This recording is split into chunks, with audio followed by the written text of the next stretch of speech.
For 4 days, the man who controls the most dangerous government in the Middle East said absolutely nothing. No video, no speech, no press conference. Not a single word. Iran's new supreme leader, Mojtaba Khamenei, had been appointed on March 8th. His own succession rally happened in Tehran, and he was not there.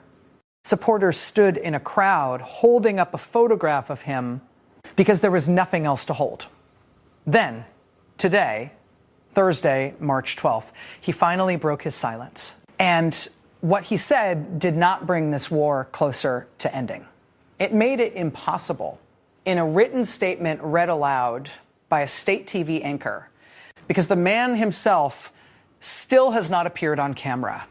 Mojtaba Khamenei delivered 4 declarations that every government on earth is now processing with alarm. Number 1, the Strait of Hormuz must remain closed.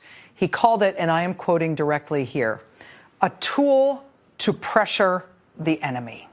Number 2, all U.S. military bases in the Middle East must shut down immediately. And if they do not, quote, those bases will be attacked. Number 3, Iran has studied the opening of brand new war fronts, ones where, in his words, the enemy has little experience and is highly vulnerable. And number 4, the 3 conditions Iran demands before this war ends. Those 3 conditions are the reason I made this video today. Because when you read them carefully, when you understand what Iran is actually asking for and what Washington can never agree to, you realize this is not a war moving toward a negotiated end. This is a war being locked into a longer, more dangerous phase.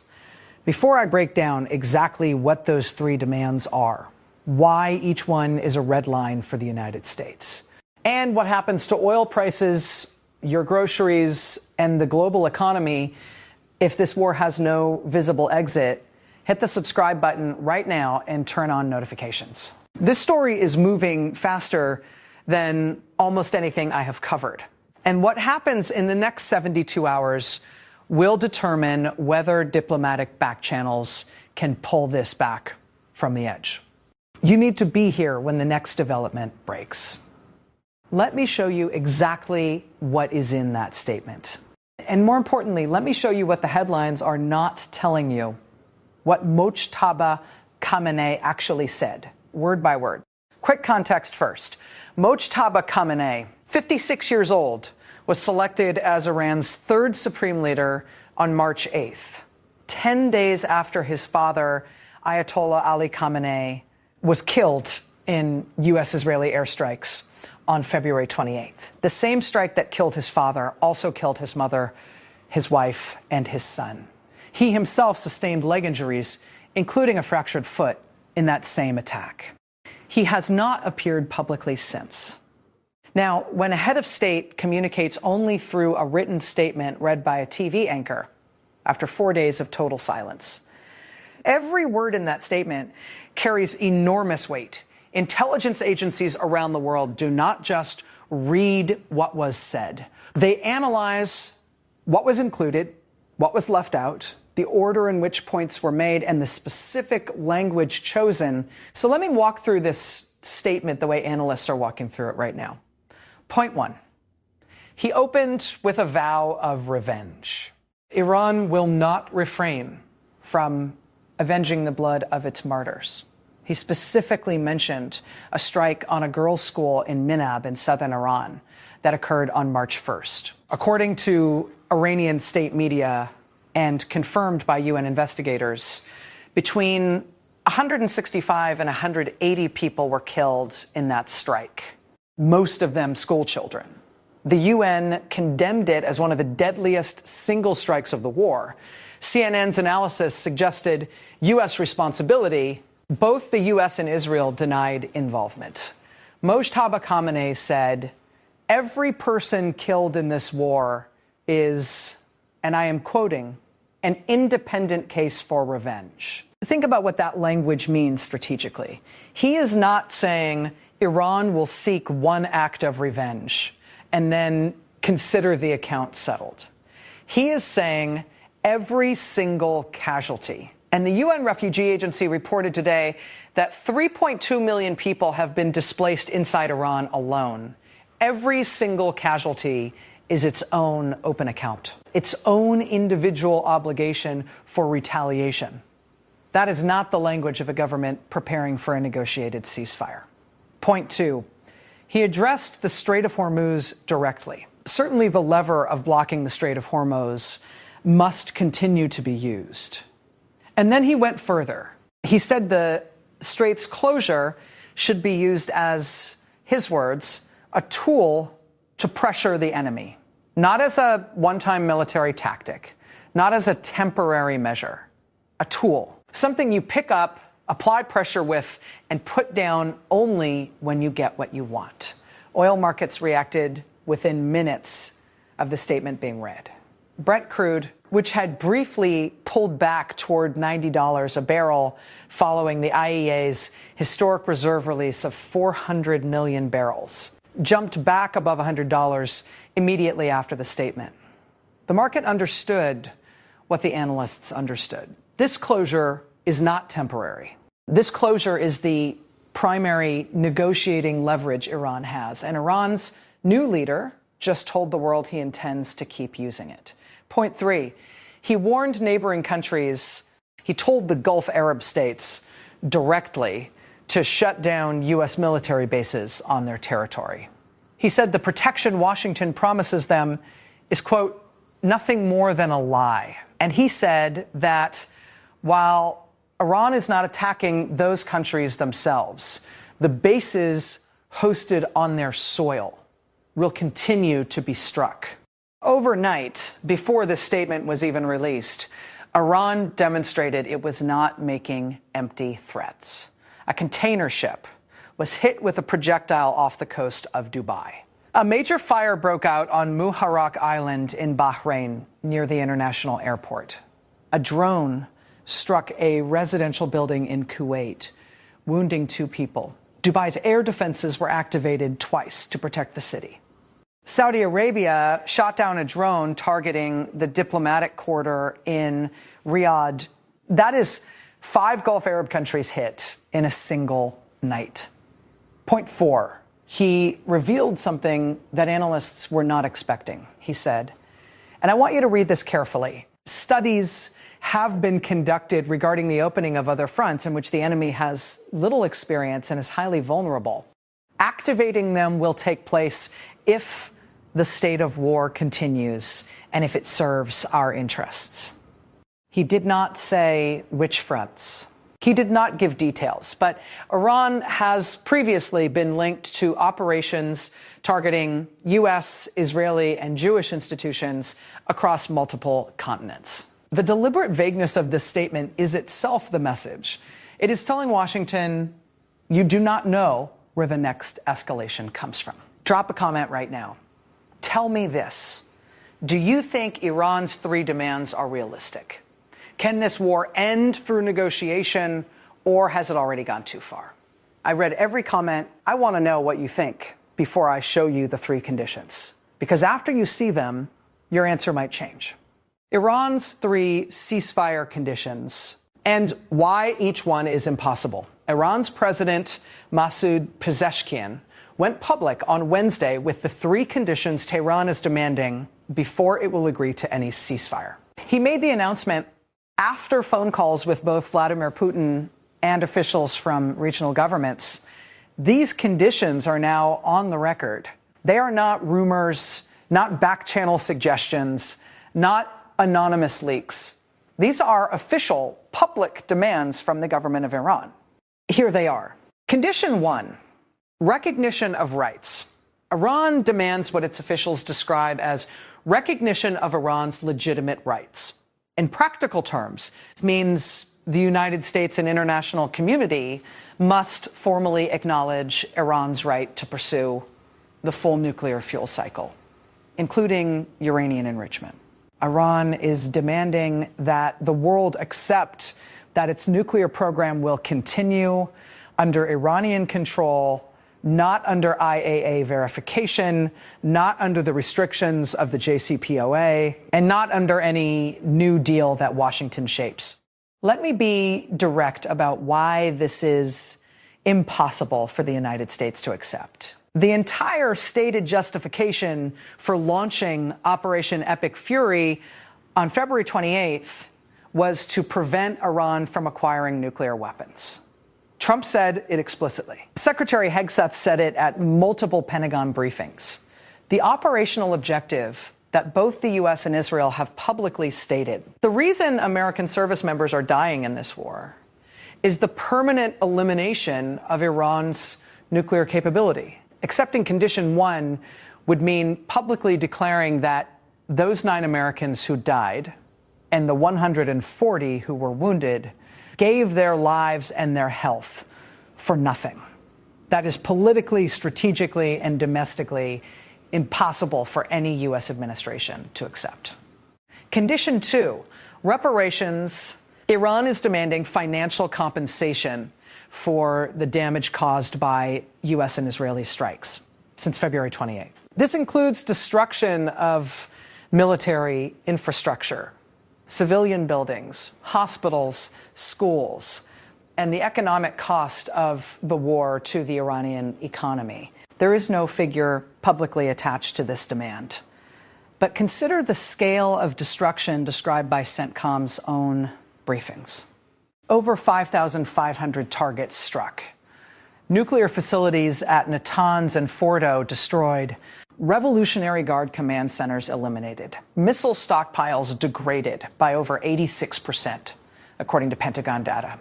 The infrastructure of an entire country's military has been systematically dismantled over 13 days. No United States administration, Democrat or Republican, has ever paid war reparations to a country it has been in armed conflict with. The concept is not just politically toxic, it is constitutionally and legally unprecedented in modern American history. It would require congressional approval. It would require the United States to formally acknowledge legal responsibility for all civilian casualties, including those children killed in Minab. The political impossibility of this demand is complete. Condition 3, binding international guarantees. Iran wants formal binding international guarantees, backed by international law and verified by the United Nations, that neither the United States nor Israel will ever attack Iran again. Getting a U.S. president to sign a binding, legally enforceable promise to never use military force against Iran would require Senate ratification, since it would function as a treaty. A Senate that just watched American service members die in combat against Iran would need to ratify a permanent non-aggression guarantee. That scenario does not exist in any political reality currently visible. And the Israeli government, whose stated objective alongside destroying Iran's nuclear program has been the permanent degradation of Iran's military threat to Israel's survival, would need to sign a binding promise never to act against the country that spent decades building weapons and funding proxy forces explicitly designated for Israel's destruction. That is not a diplomatic solution. That is a surrender document. Now, here is the critical question that every analyst and government is wrestling with right now. Are these demands real? Or are they a starting position in a negotiation? An opening offer designed to be walked back towards something that could actually be agreed to. The other side has a point. Here's where they're right. I want to be fair here, because there is another interpretation of these demands, and it deserves honest examination. The argument for optimism, such as it is, first, U.S. envoy Steve Witkoff sent 2 formal proposals to Tehran on Tuesday, March 10th. Iran did not respond publicly, but the fact that communication channels exist, that proposals are being sent and received at all, tells you that the door to negotiation has not been completely slammed shut. When governments are truly committed to no negotiation, they do not receive proposals, they refuse the channel entirely. Second, Iran's foreign minister Abbas Araghchi told PBS News on Wednesday that his country was prepared to talk. He added that guarantees would be required, but he did not say the three conditions were non-negotiable in every detail. Diplomatic language leaves room. The question is whether anyone can find it. Third, Russia matters here. Pezeshkian spoke with Putin before making the public announcement of the three conditions. According to the Kremlin readout, Putin expressed support for de-escalation. Russia has more leverage over Iran than it is currently exercising. If Moscow decides a ceasefire is in its strategic interest, it has tools to push Tehran toward flexibility. And here is the strongest counterargument of all. Iran's IRGC-controlled government is losing militarily. Their missile activity has dropped 86% from where it started. Their ballistic missile stockpiles have been severely degraded. Their navy has been largely destroyed. Their nuclear facilities are rubble. A government that has lost this much military capability has a strong incentive to find an exit that preserves face, even if the public demands sound impossible.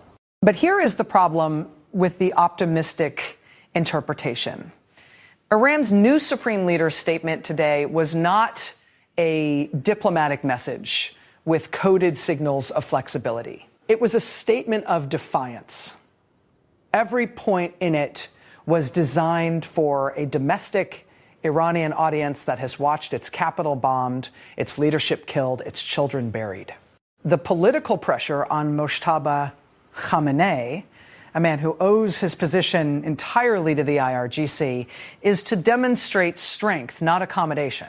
Reuters cited 5 senior Iranian sources who described the new leadership as moving toward, quote, a more radical direction.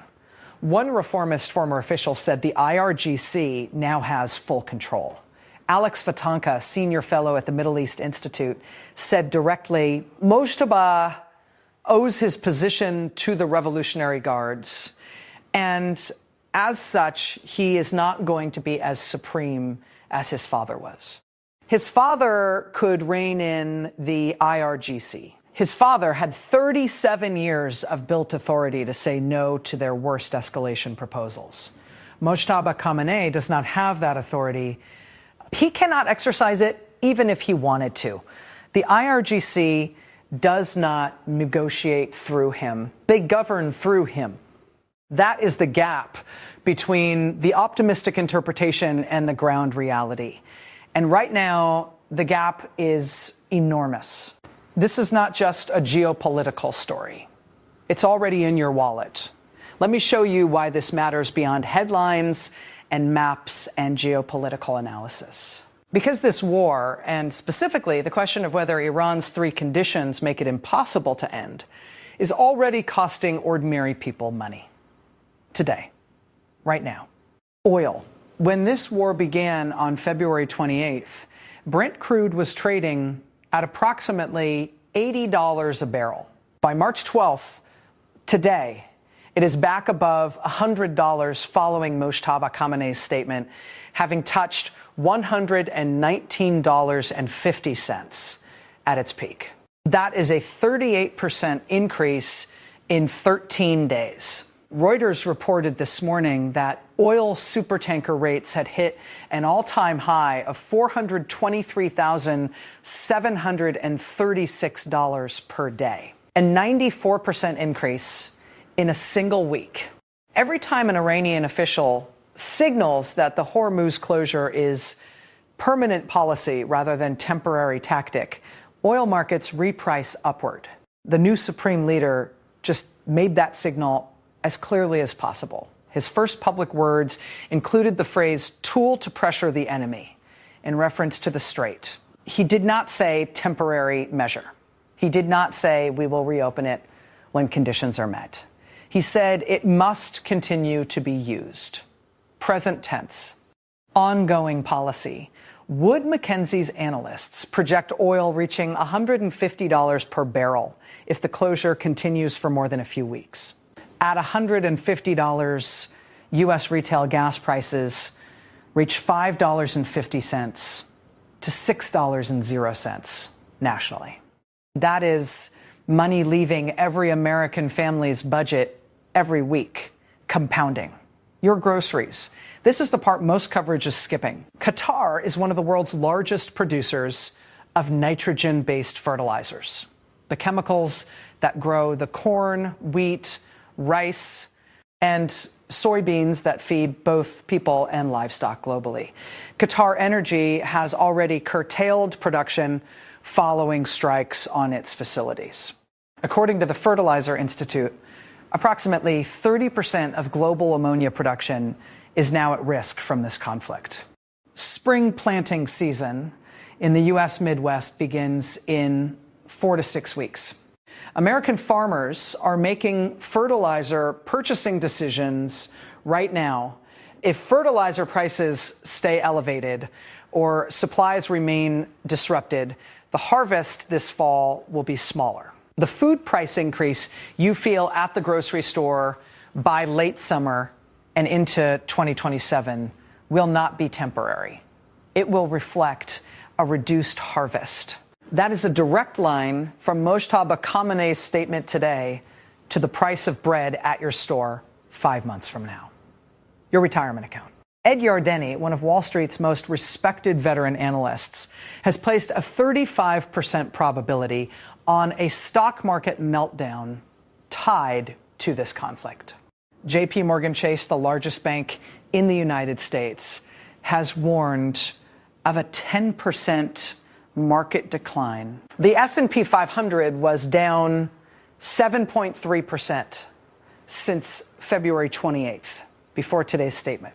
The new Supreme Leader's declaration that the strait closure is permanent policy, not a temporary measure, will push that number further. If your 401k or pension fund has consumer, manufacturing, or airline exposure, you have already felt this.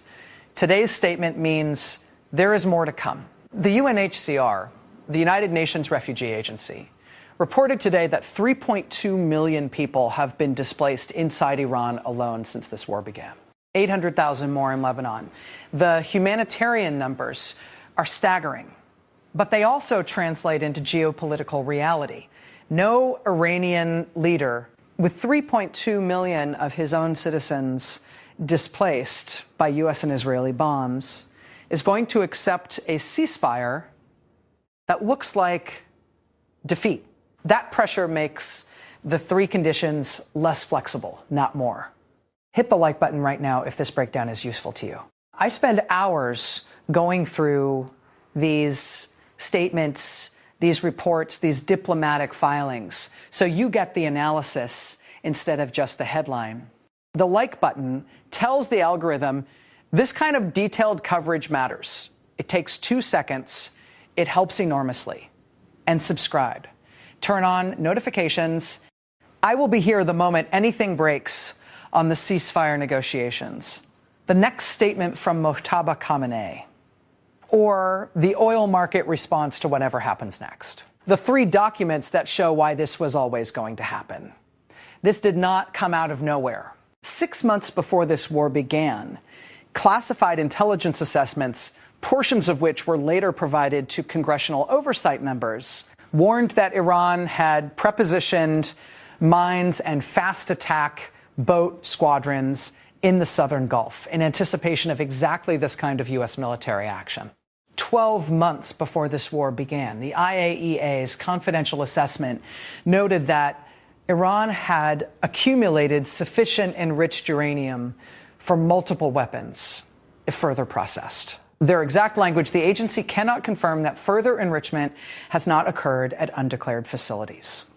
2 years before this war began, a reformist member of Iran's Assembly of Experts told the BBC that Ali Khamenei had specifically spoken against his son, Mojtaba, being a candidate for succession. And yet, Fordow was bombed, Natanz was bombed, Ali Khamenei was killed, Mojtaba was elevated. The IRGC took full control, and now, on day 13, the man whose family was wiped out in the opening strikes of this war is telling the world that the strait stays closed, new fronts are being studied, and Peace requires the United States to pay reparations and acknowledge Iran's nuclear rights. Every indicator was there. The IAEA reports, the intelligence warnings, the succession debates, the mine prepositioning, the insurance premium spikes. The pattern was visible in advance to people who were reading the right documents. The question is not whether warning signs existed. They did. The question that history will ask, and that analysts are already asking, is whether the people who made the decision to launch Operation Epic Fury on February 28th had a credible answer to the question, what happens if this does not end quickly? Because right now, on day 13, the answer to that question is the one that Iran's new supreme leader gave this morning. And it was not a ceasefire offer. What are the experts saying? Alex Vatanka, senior fellow, Middle East Institute, Washington, D.C., the most cited analyst on Iran's new leadership this week, said directly, Mojtaba owes his position to the Revolutionary Guards, and as such, he is not going to be as supreme as his father was. Plain English. The man who issued today's statement does not actually control all the decisions behind it. The IRGC does. Negotiating a ceasefire requires a counterpart who can deliver on the agreement. If Mojtaba cannot overrule the IRGC, then any deal he signs is only as durable as IRGC approval. Jasmine El-Gamal, former Middle East advisor, U.S. Department of Defense. The two sides continue to be quite far apart. That's why I say we're going to continue to see more escalation from a military perspective over the next few days. She said this specifically in the context of Mojtaba's psychology, a man who lost his father, his mother, his wife, and his son in a single airstrike, and who is now being asked by the United States to accept terms that would make all of that loss appear to have been in vain. Hale Croft, global head of commodity strategy, RBC Capital Markets. The mine disclosure is the piece of this story that changes the timeline completely. Without mine clearing operations, the question is not whether the U.S. can escort tankers. The question is whether any tanker captain on Earth is willing to sail into a minefield regardless of U.S. Navy presence. And on the three conditions themselves, Jonathan Schanzer, Foundation for Defense of Democracy, speaking to multiple outlets this week, these are not opening positions. These are face-saving formulations designed for a domestic Iranian audience. The real negotiation, if it happens, will happen in back channels, not in press conferences. But right now, those back channels are not producing results. When professionals across the ideological spectrum, defense officials, oil analysts, Iran specialists, all converge on the same assessment, that convergence is the most reliable signal available. And the convergence right now is this. The gap between what Iran is demanding and what the U.S. can accept is not a negotiating gap. It is a strategic chasm. The timeline, what to watch in the next 72 hours. Here's exactly what I am watching. These are the dates and events that will tell us whether this war moves toward a managed de-escalation or a longer, more destructive phase. Tonight, March 12th. The U.S. Central Command is expected to provide its next operational briefing. The key question to listen for: any mention of mine clearing operations. Not offensive strikes, mine clearing. That is the operational step that would make Hormuz reopening realistic. If CENTCOM says nothing about mine clearing tonight, that silence has meaning. Friday, March 13, the Comprehensive Nuclear Test Ban Treaty Organization releases its full seismic analysis of the anomalous underground event recorded 8 months ago at a site 60 kilometers southeast of Isfahan. That report will either confirm or cast significant doubt on whether Iran conducted an underground nuclear test. If it confirms the test, the entire strategic landscape of this war changes permanently. Friday, March 13th, Lloyd's of London War Risk Committee holds its weekly review. Their decision on Gulf War risk insurance premiums is the actual gatekeeper for whether commercial tankers start moving again. If Lloyd's lowers premiums, ships begin moving regardless of political statements. If Lloyd's holds or raises, ships stay out. Watch Lloyd's more than you watch the Pentagon.